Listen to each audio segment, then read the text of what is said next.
ब्रह्मा गुरु विष्णु गुरुदेव महेश्वर गुरु साक्षात् परम ब्रह्म तस्मै श्री गुरुवे नमः। सम्माननीय सभापति महोदय, पूज्य गुरुजी गुरुमा, उपस्थित अतिथिगण तथा मोर छोट बड़ भाई और भौणी मैंने आज पवित्र दिवसर शुभ मुहूर्त मत किसी कहबार सुजोग मु निजक धन्यवाद करुछि। आज हेउछि सेप्टेम्बर मास 5 तारिख पवित्र गुरु दिवस।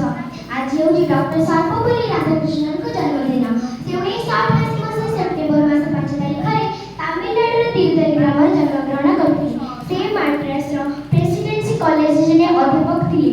से जने आदर्श गुरु थिले। तेणु समग्र शिक्षक समाज को सम्मानित करिया पई ताको जन्म दिवस को गुरु दिवस रूपे पालन कराଯାଏ। गुरु शिष्यर परंपरा आम भारतवर्ष केउ पुरातन काल रही से आरमी एकलव्य गुरुवर्ती सर्वज्ञ ज्ञात। गुरु शब्दटी दुईटी अक्षर गढ़ा। गुर अर्थ होछि अंधकार और रूर अर्थ होछि ज्ञान। जी आमर अज्ञान रूपक अंधकार को दूर करी ज्ञानर आलोक देखाती सी होछि आम गुरु। गुरु होछि मनुष्य पर भगवान सदृश। सेतिपई त कह जे गुरु को नमन बनर गुरु ही साक्षात ईश्वर।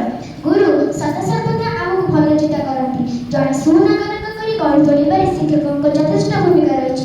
गुरु अज्ञान तो ज्ञान अभ्यासी पथर बाट को लक्ष्य स्थल पहुंचाती।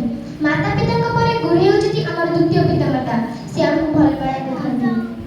माटी पिपड़ा नहीं सुंदर सुंदर मूर्ति रूपांतरित करती आमको।